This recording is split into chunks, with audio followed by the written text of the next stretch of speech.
ನಮಸ್ಕಾರ ವೀಕ್ಷಕರೇ, ಇವತ್ತಿನ ರಿಪಬ್ಲಿಕ್ ಕನ್ನಡ ಪಾಡ್ಕಾಸ್ಟ್ಗೆ ಒಬ್ಬರು ವಿಶೇಷ ಅತಿಥಿ ಇದ್ದಾರೆ. ಇಡೀ ಕರ್ನಾಟಕಕ್ಕೆ ಇವರು ಯಾರು ಅಂತ ಗೊತ್ತು. ಇವರ ಜೀವನ ಕೂಡ ಅಷ್ಟೇ ಆಸಕ್ತಿದಾಯಕ. ಸಮಾಜಕ್ಕೆ ಇವರು ಸಲ್ಲಿಸಿರೋ ಸೇವೆ ಕೂಡ ಅತ್ಯಂತ ಗಣನೀಯ. ನನ್ನದ್ರದೆನ್ ಡಾಕ್ಟರ್ ಪದ್ಮಿನಿ ಪ್ರಸಾದ್ ಅವರು. ಪದ್ಮಿನಿ ಪ್ರಸಾದ್ ಅಂದರೆ ಕರ್ನಾಟಕದಲ್ಲಿ ಯಾರಿಗೂ ಗೊತ್ತಿಲ್ಲ, ಅಷ್ಟು ಫೇಮಸ್ ಡಾಕ್ಟರ್ ಅವರು. ಅವರು ಲೈಂಗಿಕ ತಜ್ಞೆ ಅಷ್ಟೇ ಅಲ್ಲ, ಜೊತೆಗೆ ಫ್ಯಾಮಿಲಿ ಪ್ಲಾನಿಂಗ್ ಅಸೋಸಿಯೇಷನ್ ಆಫ್ ಇಂಡಿಯಾದ ಬೆಂಗಳೂರು ಶಾಖೆಯ ಅಧ್ಯಕ್ಷರು ಹೌದು. ಹಾಗೆಯೇ ಅವರು ಒಂದು ಸಂಸ್ಥೆಯನ್ನು ಭರವಸೆ ಚಾರಿಟಬಲ್ ಫೌಂಡೇಶನ್ ಟ್ರಸ್ಟ್ ಅಂತ ಅದರ ಫೌಂಡರ್ ಪ್ರೆಸಿಡೆಂಟ್ ಕೂಡ ಹೌದು. ಜೊತೆಗೆ ರಾಷ್ಟ್ರೀಯ ಅಂತಾರಾಷ್ಟ್ರೀಯ ಮಟ್ಟದಲ್ಲಿ ಬೇಕಾದಷ್ಟು ಸೆಮಿನಾರ್ಗಳನ್ನು ಮಾಡಿದ್ದಾರೆ. ಅದು ಎಲ್ಲಕ್ಕಿಂತ ಹೆಚ್ಚಾಗಿ ಡಾಕ್ಟರ್ ಪದ್ಮಿನಿ ಪ್ರಸಾದ್ ಅವರು ದಶಕಗಳ ಕಾಲ ಒಂದಷ್ಟು ತಲೆಮಾರುಗಳನ್ನು ಅವ್ರಿಗೆ ಲೈಂಗಿಕ ಶಿಕ್ಷಣ ಕೊಡುವಂಥ ಕೆಲಸವನ್ನು, ಅವ್ರನ್ನ ತಿದ್ದುವಂಥ ಕೆಲಸವನ್ನು, ಅವರ ಅನುಮಾನಗಳನ್ನು ಪರಿಹರಿಸುವಂಥ ಕೆಲಸವನ್ನು, ಮತ್ತು ಒಬ್ಬ ಡಾಕ್ಟ್ರಾಗಿ ಒಂದು ಅತ್ಯುತ್ತಮ ಸೇವೆಯನ್ನು ಸಮಾಜಕ್ಕೆ ಸಲ್ಲಿಸುವಂಥ ಕೆಲಸ ಮಾಡಿದ್ದಾರೆ. ಸೊ ಡಾಕ್ಟರ್ ಪದ್ಮಿನಿ ಪ್ರಸಾದ್ ನಮ್ಮ ಜೊತೆ ಇದ್ದಾರೆ. ನಮಸ್ತೆ ಮೇಡಮ್, ಕಾರ್ಯಕ್ರಮಕ್ಕೆ ಸ್ವಾಗತ. ಓಕೆ ಪದ್ಮಿನಿ ಪ್ರಸಾದ್ ಅವರೇ, ಮೊದಲನೇ ಪ್ರಶ್ನೆ ನಿಮಗೆ ನಾನು ಕೇಳುವಂಥದ್ದು, ಇವಾಗ ನಿಮ್ಮ ಪ್ರೊಫೆಷನ್, ಯಾಕಂದರೆ ಇಷ್ಟು ವರ್ಷಗಳಿಂದ ತುಂಬ ಚಿರಪರಿಚಿತ ವ್ಯಕ್ತಿ ನೀವು ಸಮಾಜಕ್ಕೆ. ಇವತ್ತು ನಿಮ್ಮ ಪ್ರೊಫೆಷನ್ನಲ್ಲಿ ಏನಾದರೂ ಮೇಜರ್ ಚೇಂಜಸ್ ಇದೆಯಾ? ಯಾಕಂದರೆ ಇವಾಗ ಸೋಷಿಯಲ್ ಮೀಡಿಯಾದ ಜಮಾನ, ಸೋಷಿಯಲ್ ಮೀಡಿಯಾದಲ್ಲಿ ಏನೆಲ್ಲ ಬರುತ್ತೆ. ಮತ್ತು ಈ ಹಿಂದೆ ನೀವು ಈಗ ಒಂದು 20 ವರ್ಷದ ಹಿಂದೆ ಮಾಡ್ತಾ ಇದ್ದಂಥ ಸಂದರ್ಭಕ್ಕೂ ಈಗ ಪ್ರೊಫೆಷನ್ಗೂ ಹೇಗಿದೆ? ಏನಾದರೂ ಡಿಫ್ರೆನ್ಸ್ ಇದೆಯಾ? ಹೇಗೆ? ಬಹಳಷ್ಟು ವ್ಯತ್ಯಾಸ ಅಂತ ನೋಡ್ಬೋದು. ಯಾಕಂದರೆ ಸಮಾಜ ಬದಲಾವಣೆ ಆಗ್ತಾನೇ ಇರುತ್ತೆ. ಮೊದಲು ನಾನು 30-35 ವರ್ಷದ ಹಿಂದೆ ಈ ಲೈಂಗಿಕತೆ ಸಂತಾನೋತ್ಪತ್ತಿ ಬಗ್ಗೆ ಮಾತಾಡೋದನ್ನು ಪ್ರಾರಂಭ ಮಾಡಿದಾಗ ಆವಾಗ ಇದ್ದಿದ್ದ ಸಂದರ್ಭಕ್ಕೂ ಜನರಲ್ಲಿ ಇದ್ದಿದ್ದ ತಪ್ಪು ತಿಳುವಳಿಕೆಗಳಿಗೂ ಆಗಿದ್ದಿದ್ದ ಮಿಥ್ಯೆ ಮೂಢನಂಬಿಕೆಗಳಿಗೂ ಇವಾಗ ಕೆಲವಷ್ಟು ಬದಲಾವಣೆ, ಕೆಲವಷ್ಟು ಹೋಗಿದೆ, ಕೆಲವಷ್ಟು ಹೊಸದು ಹುಟ್ಕೊಂಡಿದೆ.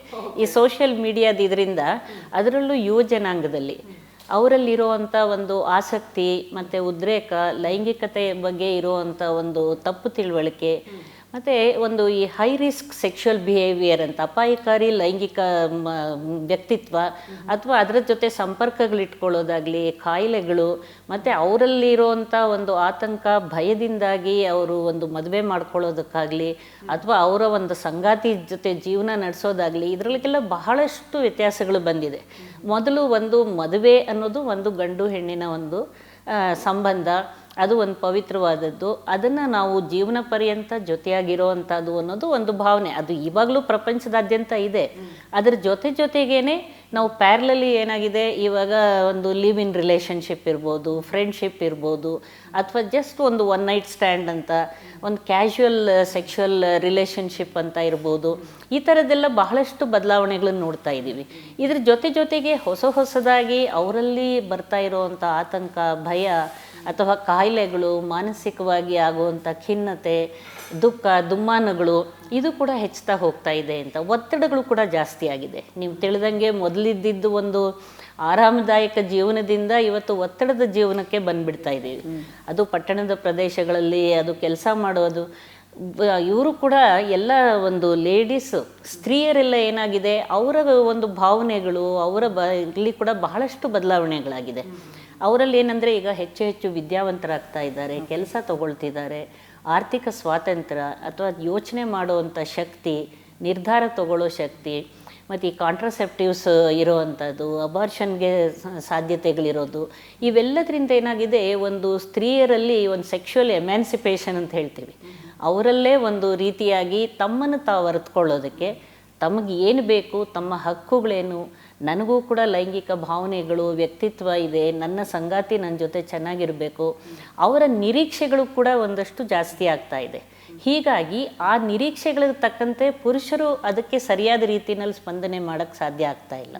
ಇವೆಲ್ಲ ಬದಲಾವಣೆಗಳಲ್ಲಿ ಮೊದಲು ನಾನು ನೋಡ್ತಾ ಇದ್ದಿದ್ದಕ್ಕೂ ಈಗಲೂ ಕೂಡ, ಮೊದಲೆಲ್ಲ ಏನಾಗ್ತಿತ್ತು, ಬಹಳಷ್ಟು ಹಿಂದೆ ಅಂತ ಹೇಳಿದ್ರೆ ನಕಲಿ ವೈದ್ಯರೇ ಇದನ್ನು ಲೈಂಗಿಕ ಸಮಸ್ಯೆಗಳನ್ನು ನಕಲಿ ವೈದ್ಯರ ಹತ್ರ ಹೋಗಿ ಇನ್ನೂ ಸಮಸ್ಯೆ ಉಲ್ಬಣಗೊಳ್ಳೋ ಹಂಗೆ ಮಾಡಿ ಬರೋ ದುಡ್ಡನ್ನೆಲ್ಲ ಖರ್ಚು ಮಾಡಿಕೊಂಡು ಬರೋ ಒಂದು ಕಾಲ ಇತ್ತು. ಆಮೇಲೆ ಯಾವಾಗ ಜನಗಳಿಗೆ ಗೊತ್ತಾಗಕ್ಕೆ ಶುರುವಾಯಿತು ಲೈಂಗಿಕ ಸಮಸ್ಯೆಗಳಿಗೂ ಕೂಡ ಪರಿಹಾರ ಇದೆ, ಸರಿಯಾದ ತಜ್ಞ ವೈದ್ಯರ ಹತ್ರ ಹೋಗ್ಬೋದು ಅಂತ ನಿಧಾನವಾಗಿ ಜನಗಳಿಗೂ ಅರ್ಥ ಆಯಿತು. ಮತ್ತು ಈ ನಿಷಿದ್ಧವಾದ ಅಂತ ಯಾರಲ್ಲೂ ಮಾತನಾಡಲಾಗದ್ದು ಅಥವಾ ಸಂಕೋಚ ಮುಜುಗರ ಭಾವನೆಗಳಿಂದನೇ ಇರೋವಂಥವ್ರು ಸ್ವಲ್ಪ ಮಟ್ಟಿಗೆ ಆ ಮುಜುಗರ ಬಿಟ್ಟು ಹೊರಬರೋದಕ್ಕೂ ಕೂಡ ಕಾರಣ. ಅದಕ್ಕೆ ನಮ್ಮ ಮಾಧ್ಯಮದವ್ರಿಗೆ ನಿಜವಾಗ್ಲೂ ನಾನು ಶ್ಲಾಘನೀಯ ಅಂತ ಹೇಳಬೇಕು. ಮೊದಲು ನಾನು ಇದನ್ನು ಪ್ರಾರಂಭ ಮಾಡಿದಾಗ ಮಾತಾಡೋಕ್ಕೆ ಹಲವಾರು ಈ ಟೆಲಿವಿಷನ್ ಇರ್ಬೋದು, ರೇಡಿಯೋ ಇರ್ಬೋದು, ಮುದ್ರಣ ಮಾಧ್ಯಮಗಳಿರ್ಬೋದು, ಈ ವಿಷಯಗಳ ಬಗ್ಗೆ ನಾವು ಏನು ಮಾತಾಡ್ತೀವಿ ಅಥವಾ ನಿಜವಾದ ವೈದ್ಯಕೀಯ ವಿಷಯಗಳು ಏನು ಅನ್ನೋದನ್ನು ಜನರಿಗೆ ತಲುಪಿಸಿದ್ರು. ಹಾಗಾಗಿ ಜನರಲ್ಲೂ ಕೂಡ ಈಗ ಭಾವನೆಗಳು ಬದಲಾವಣೆ ಆಗಿದೆ. ವೈದ್ಯರ ಹತ್ರ ಬರ್ತಿದ್ದಾರೆ. ಮೊದಲು ಬರೀ ಪುರುಷರು ಮಾತ್ರ ಈ ಸಮಸ್ಯೆಗಳಿಗೆ ಬರ್ತಿದ್ದವ್ರು ಇವ್ರು ಹೆಂಗಸರೇ ಪುರುಷರನ್ನು ಕರ್ಕೊಂಡು ಬರೋವಂಥ ಪರಿಸ್ಥಿತಿ ಬಂದಿದೆ. ಅಂದರೆ ನನ್ನ ಯಜಮಾನರಿಗೆ ಈ ಥರ ತೊಂದರೆ ಇದೆ, ನನಗೆ ಒಂದು ಸರಿಯಾದ ರೀತಿ ತೃಪ್ತಿ ಭಾವನೆ ಸಿಗ್ತಾ ಇಲ್ಲ, ಅಥವಾ ನಮ್ಮ ಯಜಮಾನರಿಗೆ ಲೈಂಗಿಕ ಸಮಸ್ಯೆ ಇದೆ, ಅಥವಾ ನನಗೆ ಸಮಸ್ಯೆ ಇದೆ, ಇದನ್ನು ಹೆಂಗಸರೇ ಕೂಡ ಮುಜುಗರದ ಭಾವನೆ ಬಿಟ್ಟು ನನ್ನಲ್ಲಿ ಬರೋ ಅಂಥದ್ದನ್ನು ನಾನು ವ್ಯತ್ಯಾಸ ಆಗಿದೆ ಖಂಡಿತವಾಗ್ಲೂ. ಹೈ ರಿಸ್ಕ್ ಸೆಕ್ಷುವಲ್ ಬಿಹೇವಿಯರ್ ಅಂತ ಒಂದು ಪದ ಉಪಯೋಗ ಮಾಡಿದ್ರಿ ನೀವು, ಏನು ಹಾಗಂದ್ರೆ? ನೀವು ನೋಡ್ತಾ ಇದ್ದೀರಲ್ವಾ ಇತ್ತೀಚಿನ ದಿನಗಳ ಇದು ಪೋಕ್ಸೋ ಆ್ಯಕ್ಟ್ ಅಂತ ಕೂಡ ನೀವು ಕೇಳಿದ್ದೀರ. ಸಣ್ಣ ಮಕ್ಕಳಲ್ಲಿ 18 ವರ್ಷದ ಒಳಗಿರೋ ಮಕ್ಕಳಲ್ಲಿ ಯಾವುದೇ ಒಂದು ಲೈಂಗಿಕ ಸಂಪರ್ಕ ಅಥವಾ ಲೈಂಗಿಕ ದುರುಪಯೋಗ ಆದರೆ ಬಹಳ ಸ್ಟ್ರಿಕ್ಟ್ ಆಗಿರೋ ಅಂಥ ಒಂದು ಆ್ಯಕ್ಟ್, ಅದರೊಳಗೆ ಪನಿಷ್ಮೆಂಟ್ ಇದಕ್ಕೆ ಶಿಕ್ಷೆಗೆ ಒಳಪಡಿಸೋ ಅಂಥದ್ದು.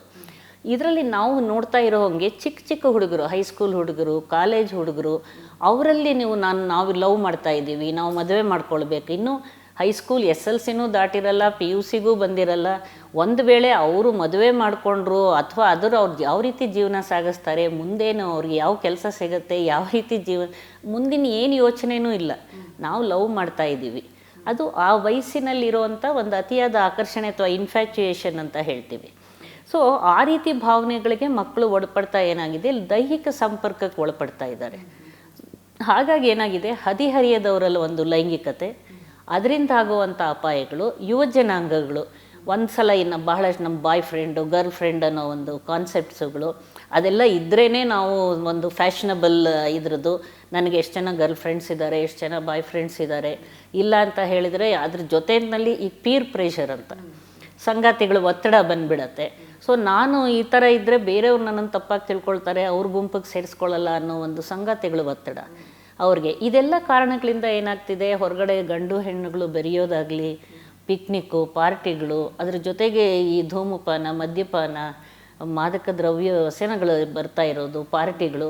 ಹಾಗಾಗಿ ಏನಾಗಿದೆ, ಅವರಲ್ಲಿ ಒಂದು ಇಂಥ ಸಂದರ್ಭಗಳಲ್ಲಿ ಅವರನ್ನು ಸ್ತ್ರೀಯರನ್ನು ದುರುಪಯೋಗ ಮಾಡ್ಕೊಳ್ಳೋದು, ಅದರಿಂದ ಆಗೋ ಅನಾಹುತಗಳು, ಬೇಡದ ಗರ್ಭಧಾರಣೆ ಇರ್ಬೋದು, ಗರ್ಭಪಾತ ಆಗಿರ್ಬೋದು, ಮಾನಸಿಕ ದೈಹಿಕ ತೊಂದರೆಗಳು, ಲೈಂಗಿಕ ಕಾಯಿಲೆಗಳು, ಸಮಸ್ಯೆಗಳು, ಇವೆಲ್ಲದ ಕಾರಣ ಆಗ್ತಾ ಇದೆ.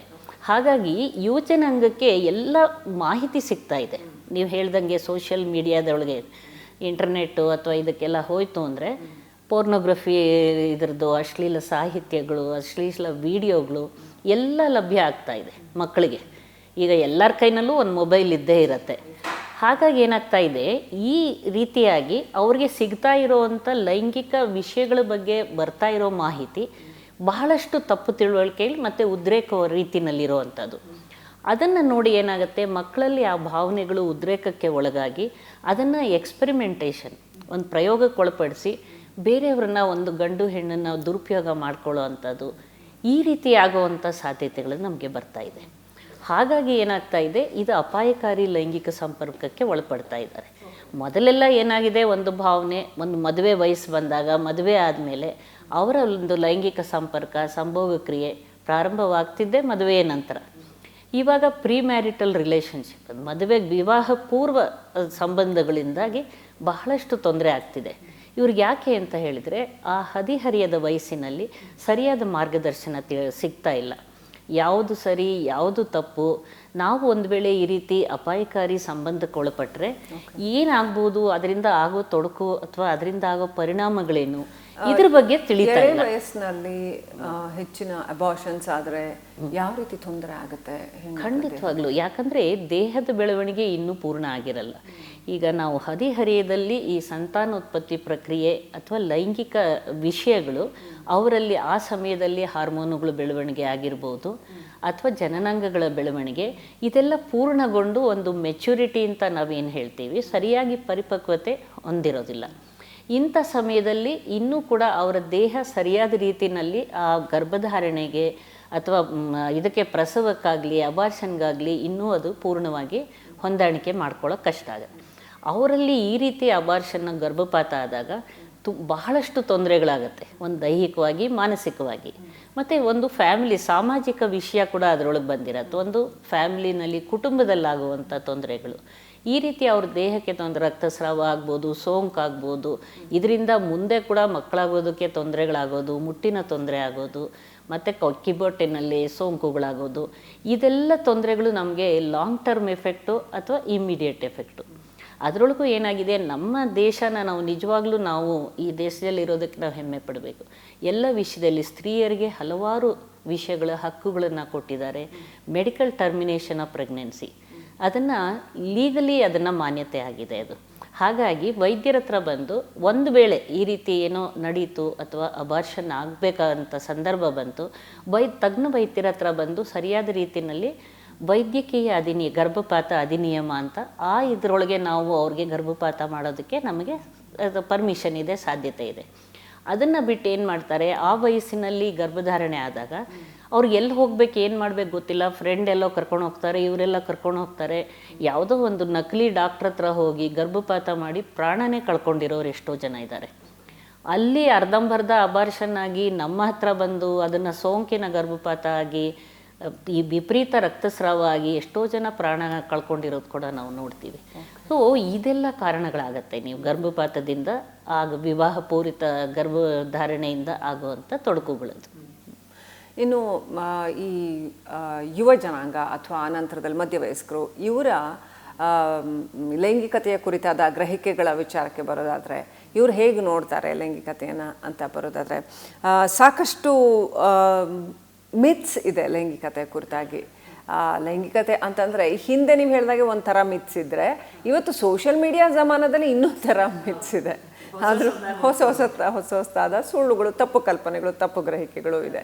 ಇನ್ಫ್ಯಾಕ್ಟ್ ಅದೇ ಜಾಸ್ತಿ ಇದೆ ಅನ್ನೋ ಥರ ಆಗೋಗಿದೆ. ಏನು ಹೇಳೋದು ಬಯಸ್ತೀವಿ? ಈಗ ಮಿಥ್ಯೆಗಳು ಕೆಲವು ತಲೆತಲಾಂತರದಿಂದ ಒಂದು ಜನ್ರೇಷನ್ನಿಂದ ಒಂದು ಪೀಳಿಗೆಯಿಂದ ಪೀಳಿಗೆಗೆ ಅದು ಬರ್ತಾ ಇರೋವಂಥ ಹಲವಾರು ಮಿಥ್ಯೆ ಮೂಢನಂಬಿಕೆಗಳು ಇದ್ರ ಬಗ್ಗೆ ಇದೆ.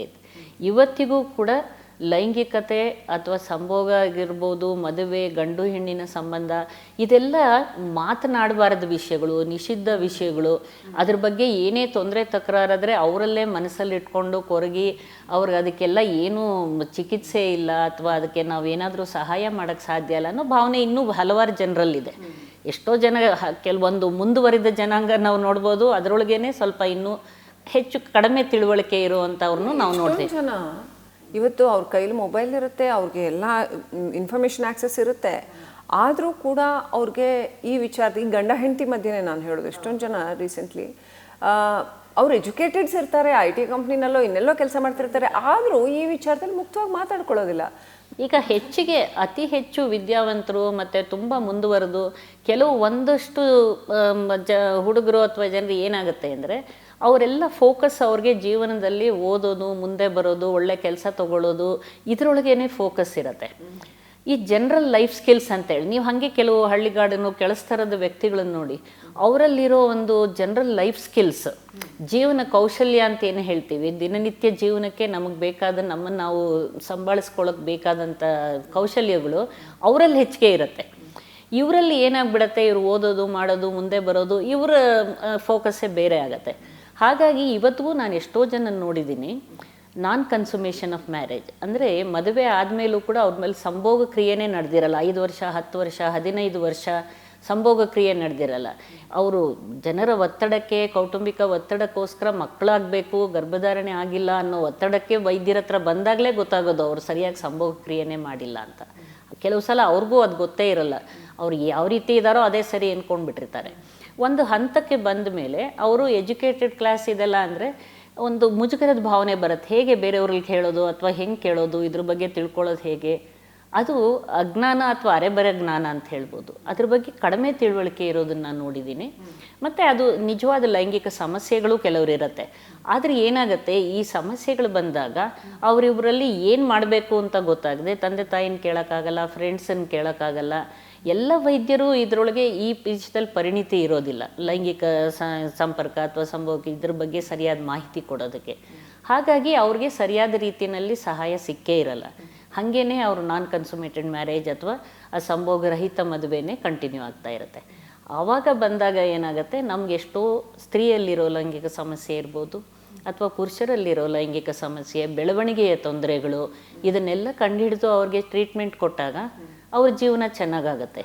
ಇಲ್ಲಾಂದರೆ ಒಳಗೆ ಇಟ್ಕೊಂಡು ಈ ರೀತಿ ಸಮಸ್ಯೆಗಳನ್ನ ನಾವು ನೋಡ್ತಿದ್ದೀವಿ ನಾವು. ಯಾಕಂದರೆ ನೀವು ಪಟ್ಟಣ ಪ್ರದೇಶದಲ್ಲಿ ಅಥವಾ ನೀವು ಹಳ್ಳಿಗಾಡಿನ ಪ್ರದೇಶಗಳಿರ್ಬೋದು, ವಿದ್ಯಾವಂತರು, ಅವಿದ್ಯಾವಂತರು, ಕೆಳಸ್ತರದ ವ್ಯಕ್ತಿಗಳು, ಮೇಲ್ಸ್ತರದ ವ್ಯಕ್ತಿಗಳು, ಇವರಲ್ಲೆಲ್ಲ ಒಂದಷ್ಟು ವ್ಯತ್ಯಾಸಗಳನ್ನು ನಾವು ನೋಡ್ತಾ ಇದ್ದೀನಿ ನಾನು ಇದನ್ನು ಅವರಲ್ಲಿ.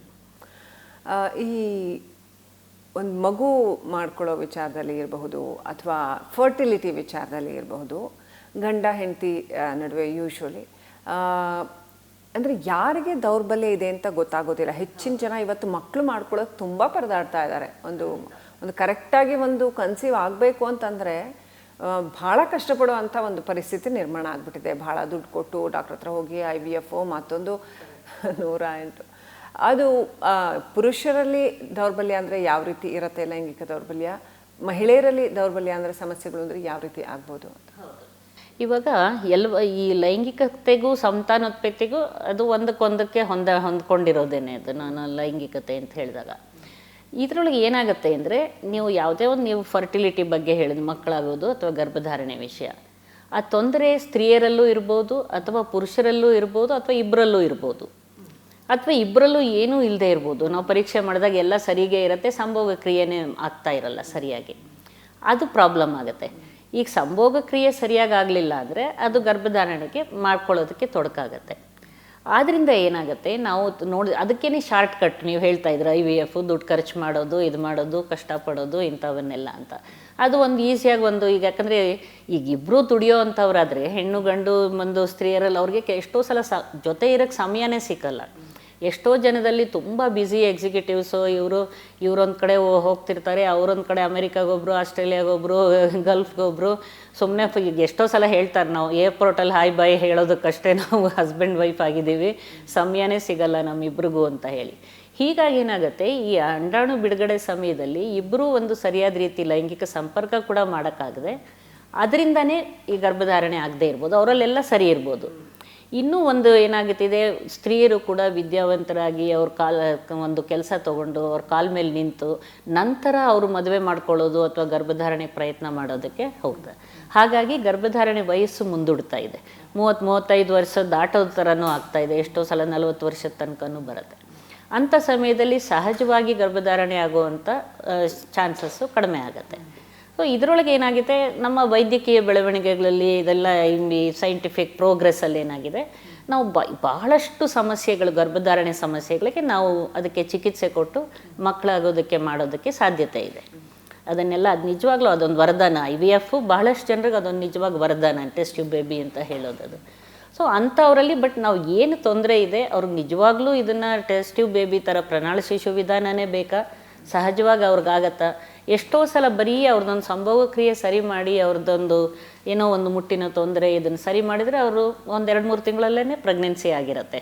ಸೊ ಅದನ್ನು ಕಂಡುಹಿಡಿಬೇಕು. ಈಗ ಸಾಮಾನ್ಯವಾಗಿ ಸ್ತ್ರೀಯರಲ್ಲಿ ಒಂದು ಸಂಭೋಗ ಕ್ರಿಯೆ ತೊಡಕು ಅಂದರೆ ಕೆಲವು ಬೆಳವಣಿಗೆ ತೊಂದರೆಗಳು, ಗಟ್ಟಿ ಯೋನಿ ಪೊರೆ ಆಗಿರ್ಬೋದು ಅಥವಾ ಯೋನಿ ಪೊರೆದಲ್ಲಿರೋವಂಥ ಒಂದು ಬಹಳ ಚಿಕ್ಕದಾದ ಜಾಗ ಇರ್ಬೋದು.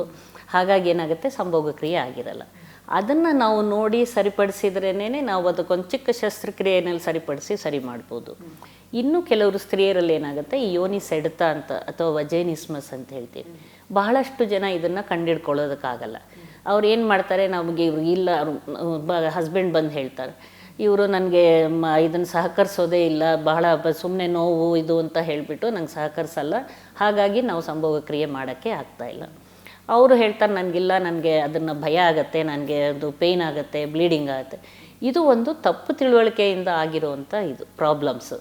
ಅದೇನಾಗುತ್ತೆ ಅಂತ ಹೇಳಿದ್ರೆ ನೀವು ಕೇಳ್ತಾ ಇದ್ರಿ ಒಂದು ಮಿಥ್ಯೆ, ಸಾಮಾನ್ಯವಾದ ಮಿಥ್ಯೆ, ಈ ವರ್ಜಿನಿಟಿ ಮಿತ್ ಅನ್ನೋದು. ಅದೇನಾಗುತ್ತೆ, ಒಂದು ಕನ್ಯೆಯಾಗಿದೆ ಅಂತ ಹೇಳಿದರೆ ಕನ್ಯಾಪುರಿ ಒಂದು ಮೊದಲ ಸಂಭೋಗದಲ್ಲಿ ರಕ್ತಸ್ರಾವ ಆಗಲೇಬೇಕು ಅಥವಾ ನೀವು ಅದಕ್ಕೆ ನೋವಾಗಲೇಬೇಕು ಅಂದ್ರೇ ಅವಳು ಕನ್ಯೆ, ಇಲ್ಲದೇ ಇದ್ದರೆ ಅವಳು ಮೊದಲೇ ಲೈಂಗಿಕ ಸಂಪರ್ಕಕ್ಕೆ ಒಳಪಟ್ಟಿರ್ಬೋದು ಇದು ಅಂತ. ಇವತ್ತಿನ ಕೂಡ ಒಂದು ಎಜುಕೇಟೆಡ್ ಕ್ಲಾಸ್ ಕೂಡ ಎಷ್ಟೋ ಹಸ್ಬೆಂಡ್ಸು ಇಲ್ಲ ನಾವು ಫಸ್ಟ್ ಇದು ಮಾಡಿದಾಗ ಅವ್ರಿಗೇನು ಬ್ಲೀಡಿಂಗ್ ಆಗಲಿಲ್ಲ, ಏನಿಲ್ಲ, ಅವಳಿಗೆ ಮೊದಲೇ ಬೇರೆ ಏನೋ ಸಂಪರ್ಕ ಇದೆಯೇನೋ ಚೆಕ್ ಮಾಡಿ ಡಾಕ್ಟ್ರೇ. ಅಮೇರಿಕಾಯಿಂದ ಬಂದು ಹುಡುಗರು ಈ ಥರ ಬಂದು ಕೇಳ್ತಾರೆ. ಸೊ ಅದೊಂದು ಬಹಳ ತಪ್ಪು ತಿಳುವಳಿಕೆ. ಯಾಕಂದರೆ ಈ ಕನ್ಯಾಪುರ ಅನ್ನೋದು ಒಂದು ಜಸ್ಟ್ ಒಂದು ಒಂದು ಅಂಶ ಅಷ್ಟೇ, ಅದನ್ನು ಯೋನಿ ಒಳಗೆ ಹೊರಗಿರೋ ಭಾಗದಲ್ಲಿ.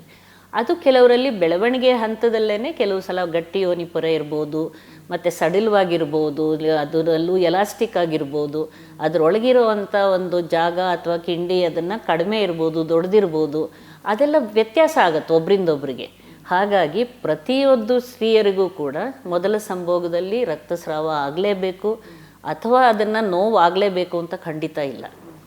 ಹಾಗಾಗಿ ಇದೊಂದು ತಪ್ಪು ತಿಳುವಳಿಕೆ ಬಂದ್ಬಿಟ್ಟಿದೆ ಜನರಲ್ಲಿ.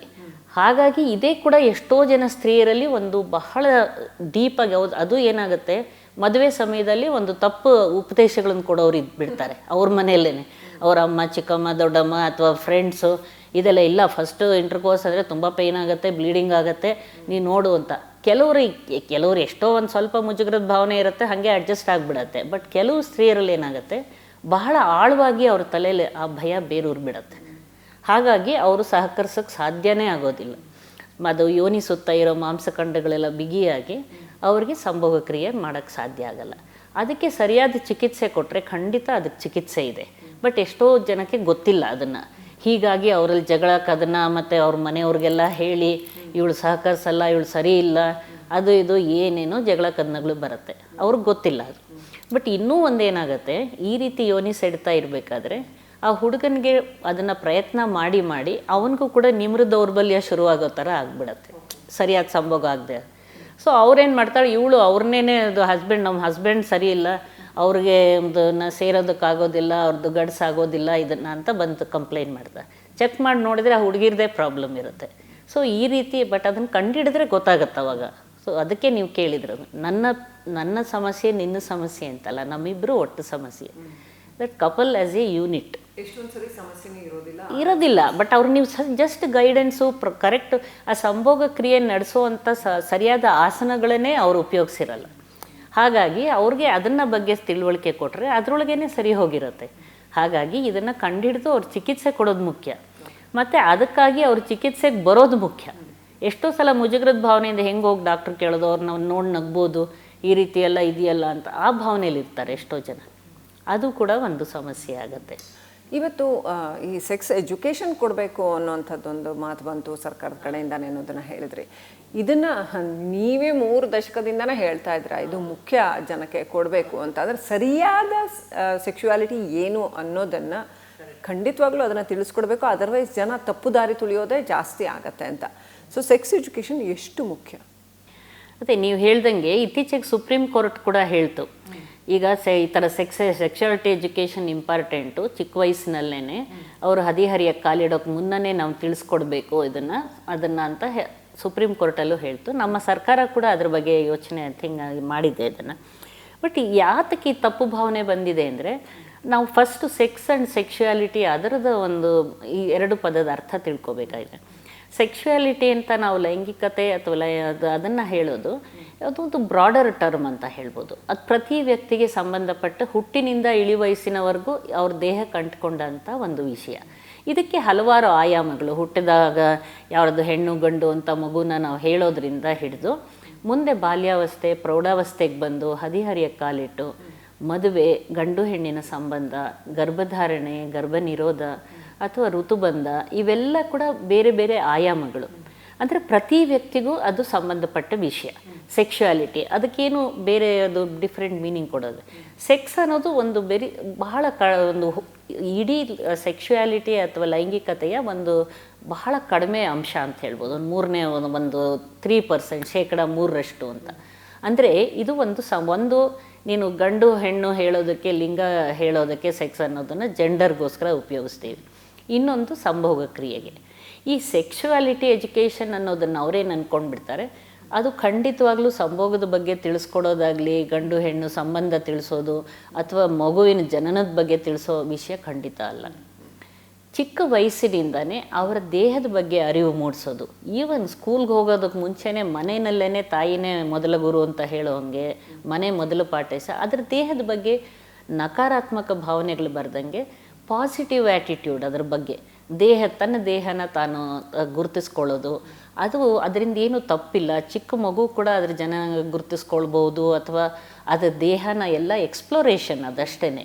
ಅದಕ್ಕೆಲ್ಲ ಒಳ್ಳೆ ರೀತಿಯಲ್ಲೇ ಅದಕ್ಕೆ ಹೇಳಿ, ನಿನ್ನ ದೇಹ ಬೇರೆಯವರು ಮುಟ್ಟಬಾರ್ದು, ನೀವೊಂದು ಸ್ನಾನ ಮಾಡಬೇಕಾದ್ರೆ, ನೀವು ಕತೆ ಹೇಳಬೇಕಾದ್ರೆ ತೊಡೆ ಮೇಲೆ ಕೂಡಿಸ್ಕೊಂಡಿದ್ದಾಗ ಮಗುಗೆ ಹೇಳ್ಕೊಡ್ತಾ ಬರ್ಬೋದು, ನಿನ್ನ ದೇಹ ಈ ಥರ ಎಲ್ಲ ಮುಟ್ಟಬಾರ್ದು, ನೀನು ಕೆಳಗಡೆ ಜಾಗ ಅಥವಾ ಜನನಾಂಗ ಬೇರೆಯವ್ರು ಮುಟ್ಟು ತೊಂದರೆ ಆಗುತ್ತೆ, ನಿನಗೆ ನೋವಾಗುತ್ತೆ, ಏನಾದರೂ ತೊಂದರೆ ಆದರೆ ನಮ್ಗೆ ಹೇಳಬೇಕು. ಗುಡ್ ಟಚ್ ಬ್ಯಾಡ್ ಟಚ್, ಅದನ್ನು ಯಾವುದು ಒಳ್ಳೆ ಸ್ಪರ್ಶ ಯಾವುದು ಕೆಟ್ಟ ಸ್ಪರ್ಶ, ಮಗುಗೆ ಹಿಂಸೆ ಮಾಡೋ ಅಂಥದ್ದು ಏನಿದೆ, ಯಾರೇ ಬೇರೆಯವರು, ನಿನ್ನ ತಂದೆ ತಾಯಿ ಆಗಲಿ, ನೀ ದೊಡ್ಡವರು ನಿನ್ನನ್ನು ಮಾಡೋರು ಬಿಟ್ಟು ಬೇರೆ ಯಾರಿಗೂ ನೀನು ಮುಟ್ಟಕ್ಕೆ ಬಿಡಬಾರ್ದು. ದೇಹದಲ್ಲಿ ಬಟ್ಟೆಗಳನ್ನು ಮುಚ್ಚಿರೋ ಅಂಥ ಭಾಗಗಳನ್ನು ಅದನ್ನು ನೀವೆಲ್ಲ ಹೇಳ್ತಾ ಹೋದಾಗ ಮಗು ತಾನಾಗೇನೆ ಅರ್ಥ ಮಾಡ್ಕೊಳ್ತಾ ಬರುತ್ತೆ. ಮತ್ತು ಹೆಣ್ಣು ಗಂಡುಗಳಲ್ಲಿ ಲಿಂಗ ಭೇದ ಮಾಡ್ದಂಗೆ ಒಬ್ರನ್ನೊಬ್ರನ್ನ ಹೇಗೆ ಪ್ರೀತಿ ಗೌರವ ಭಾವನೆಯಿಂದ ನೋಡಬೇಕು, ಇನ್ನೊಬ್ರ ದೇಹ ದುರುಪಯೋಗ ಮಾಡ್ಕೋಬಾರ್ದು, ಇಬ್ರಿಗೂ ತಿಳಿಸ್ಕೊಡ್ಬೇಕು. ಈಗ ಬೇಟಿ ಪಡಾವೋ ಬೇಟಿ ಬಚಾವೋ ಎಲ್ಲ ಬಂದಂಗೆ ಬೇಟಾ ಸಮಜಾವೋನೇ ಚಿಕ್ಕದ ವಯಸ್ಸಿಂದ ಅದು ಬರ್ತಾ ಬರಬೇಕು. ಗಂಡು ಮಕ್ಳಿಗೂ ಹೇಳಬೇಕು, ಇದೇನೇನಾದರೂ ಮಾಡಿದರೆ ಶಿಕ್ಷೆ ಆಗುತ್ತೆ, ನಿಮಗೆ ಜೈಲಲ್ಲಿ ಇರಬೇಕು, ಉಳಿದಿದ್ದ ಜೀವನ ಎಲ್ಲ ನೀನು ಸಫರ್ ಮಾಡಬೇಕು. ಸೊ ಎಲ್ಲ ನೀವು ಬೇರೆ ಹುಡುಗಿಯರನ್ನ ಗೌರವ ಭಾವನೆಯಿಂದ ನೋಡಬೇಕು, ದೇಹದ ದುರುಪಯೋಗ ಮಾಡ್ಕೋಬಾರ್ದು. ಸೊ ಈಗ ಮತ್ತೆ ಹದಿಹರಿಯ ಕಾಲಿಟ್ಟಾಗ ಆವಾಗ ಅವ್ರ ದೇಹದಲ್ಲಾಗೋ ದೈಹಿಕ ಮಾನಸಿಕ ಲೈಂಗಿಕ ಬದಲಾವಣೆಗಳು ಅದೇನು ಅದನ್ನೆಲ್ಲ ಅವರು ಹದಿಹರಿಯ ಕಾಲಿಡೋಕ್ಕೆ ಮುಂಚೆನೇ ಅವ್ರನ್ನ ತಯಾರು ಮಾಡಬೇಕು. ಆವಾಗ ಮಕ್ಕಳಲ್ಲಾಗುವಂಥ ಆತಂಕ, ಭಯ, ದೇಹದ ಬೆಳವಣಿಗೆ ಇದು ಸರಿ ಇಲ್ಲ, ನನ್ನ ದೇಹ ಬೆಳವಣಿಗೆ ಸರಿ ಇಲ್ಲ, ಮತ್ತು ಹಸ್ತಮೈಥುನದ ಬಗ್ಗೆ ಮತ್ತು ಸ್ಖಲನದ ಬಗ್ಗೆ, ಸ್ವಪ್ನ ಸ್ಖಲನದ ಬಗ್ಗೆ ಇದೆಲ್ಲ ತುಂಬ ಭಯ ಅನುಭವಿಸ್ತಾರೆ ಹುಡುಗರು. ನನ್ನ ಹತ್ರ ಎಷ್ಟೋ ಹುಡುಗರು ಬಂದಾಗ ನಮ್ಗೆ ಯಾರೂ ಹೇಳಿಲ್ಲ, ನಂಗೆ ಪರೀಕ್ಷೆಗಳು ತೊಗೊಳಕ್ಕಾಗಲ್ಲ, ಓದೋಕ್ಕಾಗಲ್ಲ, ಯಾಕಂದರೆ ಫ್ರೆಂಡ್ಸುಗಳು ಹೆದರಿಸ್ತಾರೆ ಏನೇನೋ ಆಗತ್ತೆ ಅನ್ನೋ ಥರ. ಸೊ ಆ ರೀತಿ ಒಂದು ಪೀರ್ ಪ್ರೆಷರ್ ಅವಾಗ ಸ್ಟಾರ್ಟ್ ಆಗುತ್ತೆ. ಇದೆಲ್ಲ ತಿಳಿಸ್ಕೊಡೋದನ್ನು ಸೆಕ್ಷುಯಾಲಿಟಿ ಎಜುಕೇಷನ್ ಹಂತ ಹಂತವಾಗಿ ಆಯಾ ವಯಸ್ಸಿಗೆ ಅನುಗುಣವಾಗಿ ಮತ್ತು ಅದು ತಿಳುವಳಿಕೆ ಮಟ್ಟಕ್ಕೆ ಅನುಗುಣವಾಗಿ ಮೌಲ್ಯಾಧಾರಿತ ಲೈಂಗಿಕತೆ ಅಥವಾ ನೀವು ನಾವೇನು age appropriate culture based value based sexuality education ಇದು ನಮಗೆ ಬೇಕಾಗಿರೋದು. ಈ ಲೈಂಗಿಕ ದೌರ್ಬಲ್ಯ ವಿಚಾರದಲ್ಲಿ ಸಾಕಷ್ಟು ಮದುವೆಗಳೇ ಮುರಿದು ಹೋಗ್ತಾ ಇದೆ, ಡಿವೋರ್ಸ್ಗಳಿಗೆ ಕಾರಣ ಆಗ್ತಾ ಇದೆ ಇದು ಅಂತ. ಒಂದು ಕಡೆ ಏನಾಗ್ತಾ ಇದೆ, ಇವತ್ತು ಫ್ಯಾಂಟಸೈಸಿಂಗ್ ಸೆಕ್ಸ್ ಅಂತ ಅಂದರೆ ಮೊಬೈಲು ಭಾಳ ದೊಡ್ಡ ಸಾಧನ ಆಗಿಬಿಡ್ತಾ ಇದೆ ಸೆಕ್ಷುಯಾಲಿಟಿಗೆ. ಅದು ಬೇಕಾಗಿಲ್ಲ, ಅಂದರೆ ಮೊಬೈಲ್ ಇಲ್ಲದೆ ನನಗೆ ಉದ್ರೇಕನೇ ಬರೋದಿಲ್ಲ ಅಂತ ಹೇಳುವಷ್ಟರ ಮಟ್ಟಿಗೆ ಜನಗಳು ಮೊಬೈಲ್ಗೆ ಅಡಿಕ್ಟ್ ಆಗ್ತಾ ಇದ್ದಾರೆ ಒಂದು ಕಡೆ. ಮತ್ತೊಂದು ಕಡೆ ಸಹಜ ಜೀವನದಲ್ಲಿ ಹಾಗಿರೋದಿಲ್ಲ, ಸಹಜ ಜೀವನ ಸಹಜವಾಗಿರುತ್ತೆ.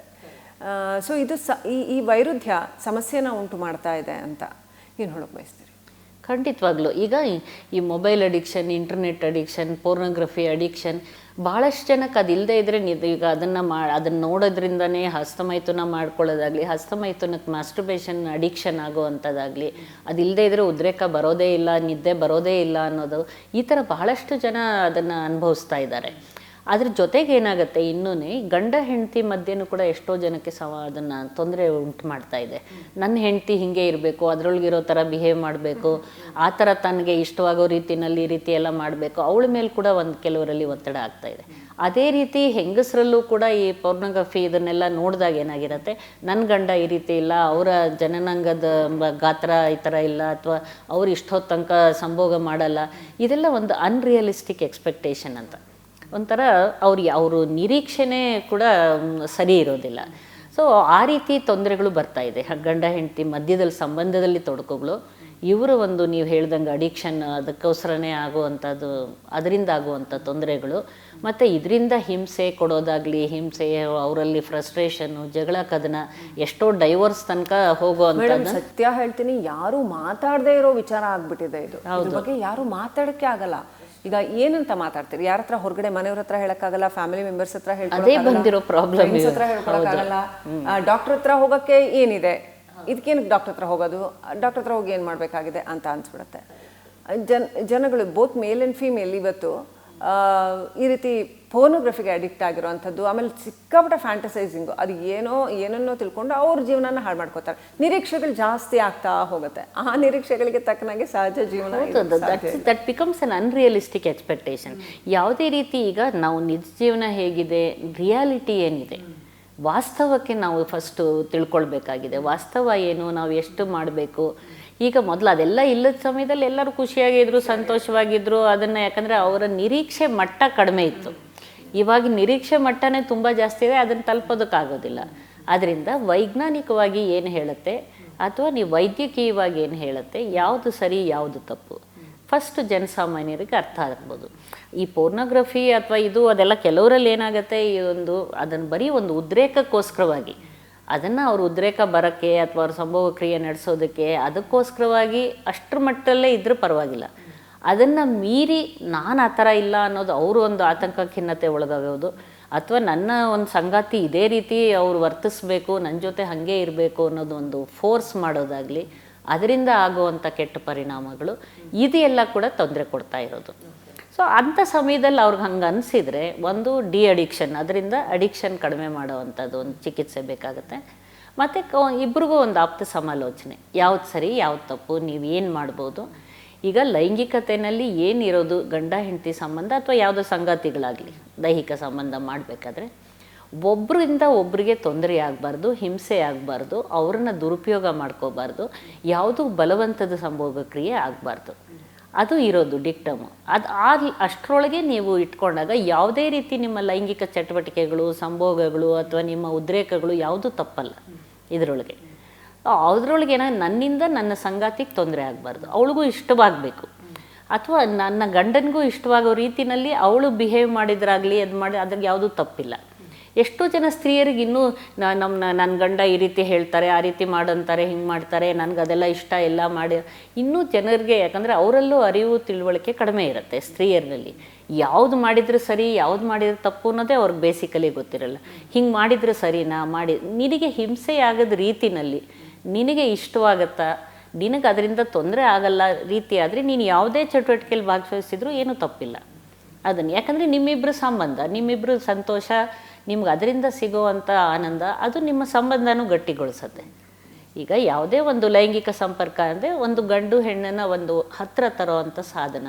ಅದನ್ನು ಅವರಿಬ್ಬರ ಒಂದು ಜೀವನನ ಸುಧಾರಿಸೋಕ್ಕೆ, ಅವ್ರಿಗೆ ಖುಷಿ ಅನುಭವಿಸೋಕೆ ಸೆಕ್ಸ್ ಅದಕ್ಕೆ ನಾವು ಹೇಳ್ತೀವಿ for procreation, recreation and relation. ಅದನ್ನು ಸಂತಾನೋತ್ಪತ್ತಿಗೂ ಅವರಿಬ್ಬರು ಸಂಬಂಧನೂ ಮಾಡೋಕ್ಕೆ, ಅದರಿಂದ ಅವರು ಒಂದು ಖುಷಿ ಸಂತೋಷ ಅನುಭವಿಸೋದಕ್ಕೆ ಜೀವನದಲ್ಲಿ. ಸೊ ಇದೆಲ್ಲನೂ ಭಾವನೆಗಳಿಗೂ ಸೆಕ್ಶುವಾಲಿಟಿಗೂ ಎಷ್ಟು ಮಟ್ಟಿಗಿನ ಸಂಬಂಧ ಇದೆ, ಒಂದಕ್ಕೊಂದು ಪೂರಕವಾ, ಅದ್ರ ಬಗ್ಗೆ ಹೇಳ್ಬೋದಾ?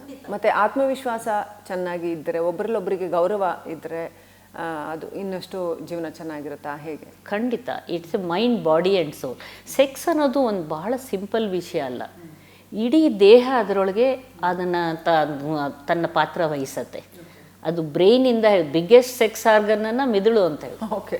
It is not in between thighs, it is in between ears ಅಂತ ಹೇಳ್ತೀವಿ ನಾವು. ಅದಕ್ಕೋಸ್ಕರನೇ that is the biggest sex organ. Skin is a very big sex organ. ನಿಮ್ಮ ಸ್ಪರ್ಶ ಯಾವ ರೀತಿ ನೀವು ಪ್ರೀತಿಯಿಂದ ಇರೋವಂಥ ಸ್ಪರ್ಶ ಇರ್ಬೋದು, ಯಾವ ರೀತಿ ನೀವು ಮಾಡುತ್ತೆ, ಅದು ಕೂಡ ಒಂದು ದೇಹದ ಪಂಚೇಂದ್ರಿಯಗಳು ಅದರೊಳಗೆ ತಗೊಳುತ್ತೆ. ಮೆದುಳು, ಬ್ರೈನ್, 5 ಸೆನ್ಸ್ ಆರ್ಗನ್ಸು, ನಿಮ್ಮ ಕಣ್ಣು, ಮೂಗು, ಕಿವಿ, ಬಾಯಿ, ನಿಮ್ಮ ಸ್ಪರ್ಶ, ಇದೆಲ್ಲ ಕೂಡ ಪಾತ್ರ ವಹಿಸತ್ತೆ. ಅದು ಜನನಾಂಗಗಳದ್ದು ಒಂದು ಪಾತ್ರ ಅಷ್ಟೇ, ಬಟ್ ಎಲ್ಲ ಇಡೀ ದೇಹ ಅದರೊಳಗೆ ಭಾಗವಹಿಸತ್ತೆ. ನಿಮ್ಮ ಹೃದಯ, ಹಾರ್ಟ್ ಬೀಟ್ ಜಾಸ್ತಿ ಆಗುತ್ತೆ, ಬ್ಲಡ್ ಪ್ರೆಷರ್ ಜಾಸ್ತಿ ಆಗುತ್ತೆ, ಸ್ವೆಟಿಂಗ್ ಬರುತ್ತೆ. ನಿಮ್ಮ ಭಾವನೆಗಳು, ಒಂದು ಎಮೋಷನ್ ಒಬ್ಬರಿಂದ ಒಬ್ಬರಿಗೆ ಹತ್ತಿರ ತರೋದಕ್ಕೆ ನಿಮ್ಮ ಭಾವನೆಗಳು, ಪ್ರೀತಿ ಭಾವನೆ, ಆ ಸಮಯದಲ್ಲಿ ಅಲ್ಲಿ ಬರೋ ಅಂಥ ನೀವು ಸೆಕ್ಸ್ ಮಾಡಬೇಕಾದ್ರೆ ಹಲವಾರು ಹಾರ್ಮೋನ್ಸ್ಗಳು ಕೂಡ ದೇಹದಲ್ಲಿ ಅದನ್ನು ಪಾತ್ರ ವಹಿಸ್ತಾ ಇರುತ್ತೆ.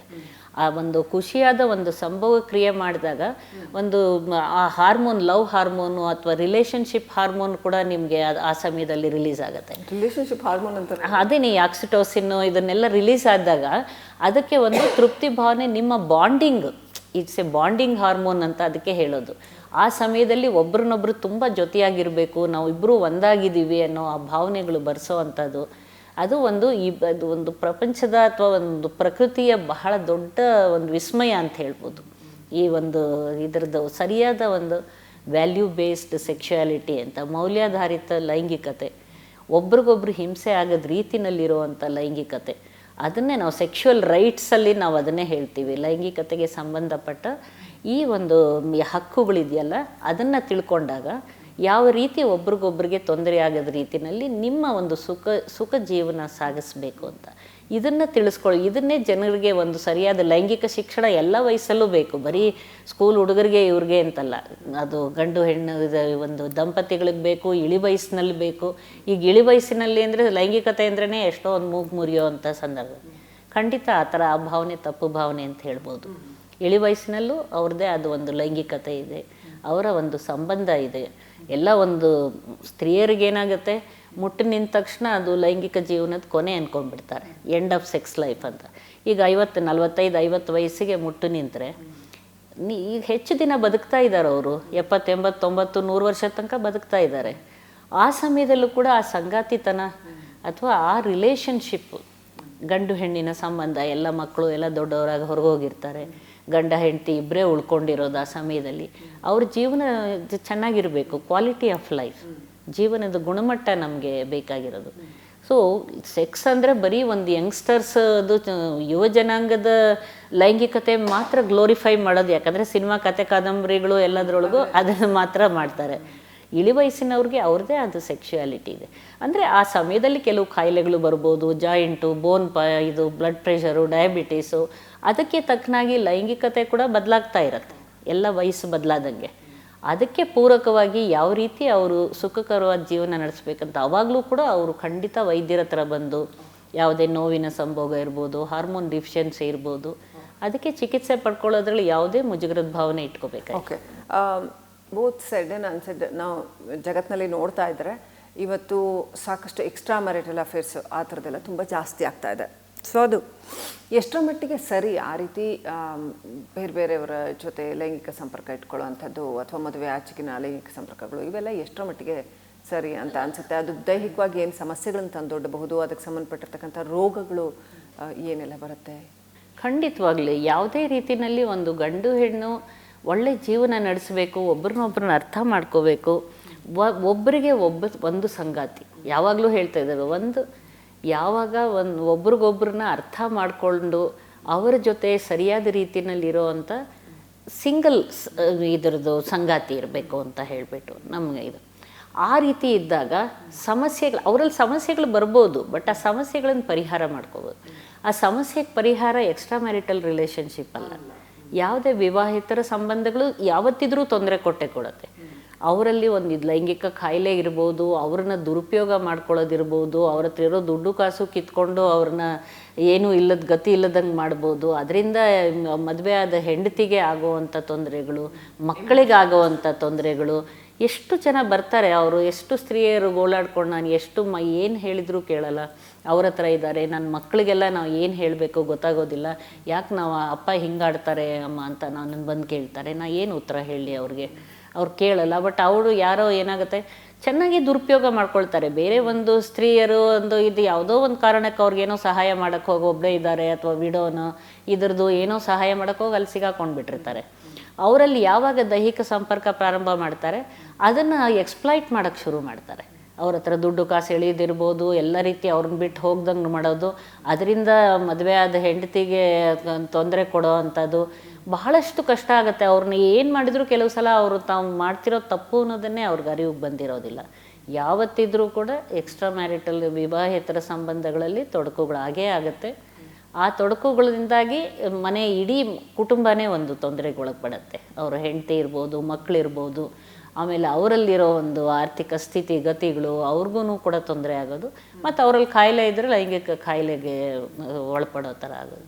ಆದ್ದರಿಂದ ಯಾವುದೇ ಈ ಥರ ಅಕಸ್ಮಾತ್ ಏನೋ ಆ ಥರ ಯಾವುದೋ ಟ್ರ್ಯಾಪ್ ಆಗಿಬಿಟ್ಟಿದ್ದೀವಿ ಅಥವಾ ಆ ರೀತಿ ಸಮಸ್ಯೆಗೆ ಸಿಲುಕಿದ್ದೀವಿ ಅಂದರೆ ಆದಷ್ಟು ಬೇಗ ಅದರಿಂದ ಹೊರಗೆ ಬರೋದಕ್ಕೆ ಪ್ರಯತ್ನ ಮಾಡಿ ಸರಿಯಾದ ಆಪ್ತ ಸಮಾಲೋಚನೆ ಮಾಡಿಕೊಂಡು ಖಂಡಿತ counselling, family counselling, couple counselling ಇದೆಲ್ಲ ಮಾಡೋದಕ್ಕೆ ಸಾಧ್ಯತೆಗಳಿದೆ. ಬಟ್ ಅದು ಫಸ್ಟು ಸಮಸ್ಯೆ ಅಂತ ಒಪ್ಕೋಬೇಕು. ನಾವು ಮಾಡ್ತಿರೋ ತಪ್ಪು ಅಂತ ಅವ್ರು ಒಪ್ಕೊಳ್ಳಿಲ್ಲ ಅಂತ ಹೇಳಿದ್ರೆ ಅವ್ರಿಗೆ ತಪ್ಪನ್ನು ಕರೆಕ್ಷನ್ ಮಾಡ್ಕೊಳ್ಳೋಕೆ ಅವಕಾಶನೇ ಇರೋದಿಲ್ಲ. ಸೊ ಅದು ಕೂಡ ಇಂಪಾರ್ಟೆಂಟ್ ಆಗುತ್ತೆ. ಇನ್ನು ಈ ಸೆಕ್ಷುಯಾಲಿಟಿಯ ವೈಭವೀಕರಣದ ಬಗ್ಗೆ, ಅಂದರೆ ಅದೇ ಎಲ್ಲ ಜೀವನದಲ್ಲಿ ಅನ್ನೋ ಥರದ್ದು ಒಂದು ಮಾನಸಿಕತೆ ಇದೆ. ಅದೇ ನಿಮ್ಮ ಸಾಮರ್ಥ್ಯವನ್ನು ಓವರಾಲ್ ಒಬ್ಬ ವ್ಯಕ್ತಿಯ ಸಾಮರ್ಥ್ಯ ಅಂದ್ರೆ ಅದು ಅನ್ನೋ ಥರ ಒಂದಷ್ಟು ಬಿಂಬಿತ ಆಗುತ್ತೆ. ಎಸ್ಪೆಷಲಿ ಗಂಡಸರಲ್ಲಿ ಅದು ಹೆಚ್ಚಿನ ಸಂದರ್ಭಗಳಲ್ಲಿ ನಾವು ಕಾಣ್ತೀವಿ. ಇದು ಒಂದು. ಇನ್ನೊಂದು ಪ್ರಶ್ನೆ, ಈ ವಯಾಗ್ರ ಏನು, ಅದರ ಪರಿಣಾಮಗಳೇನು, ದುಷ್ಪರಿಣಾಮಗಳೇನು ಎಲ್ಲವನ್ನು ಹೇಳ್ತಾ ಹೋಗ್ಬೋದು. ಈಗ ನೀವು ಸೆಕ್ಸ್ದು ವೈಭವೀಕರಣ ಅಂತ ಹೇಳಿದ್ರಿ. ನೀವು ಎಲ್ಲೆಲ್ಲಿ ನೋಡಲಿ ಹೊರಗಡೆ ಯಾವುದೇ ಒಂದು ಸಿನಿಮಾ ಇರ್ಬೋದು, ಕತೆ ಕಾದಂಬರಿ, ಸೀರಿಯಲ್ ಇರ್ಬೋದು, ಮ್ಯಾಗ್ಝೈನ್ಸ್ ಇರ್ಬೋದು, ಸೆಕ್ಸ್ ಆ್ಯಂಡ್ ಕ್ರೈಮ್ ವೈಭವೀಕರಿಸೋಕ್ಕೆ ಇವೆರಡು ಎಲ್ಲರನ್ನೂ ಅದು ಅಟ್ರಾಕ್ಷನ್ ಮಾಡೋದು. ಸೆಕ್ಸ್ ಅಂದ ತಕ್ಷಣ ಎಲ್ಲರೂ ಕಿವಿ ಇದು ನೇಮ್ ಇದಾಗತ್ತೆ, ಕೇಳಿಸ್ಕೊಳ್ಳೋದಕ್ಕೆ, ನೋಡೋದಕ್ಕೆ ಇದು ಮಾಡ್ತಾರೆ.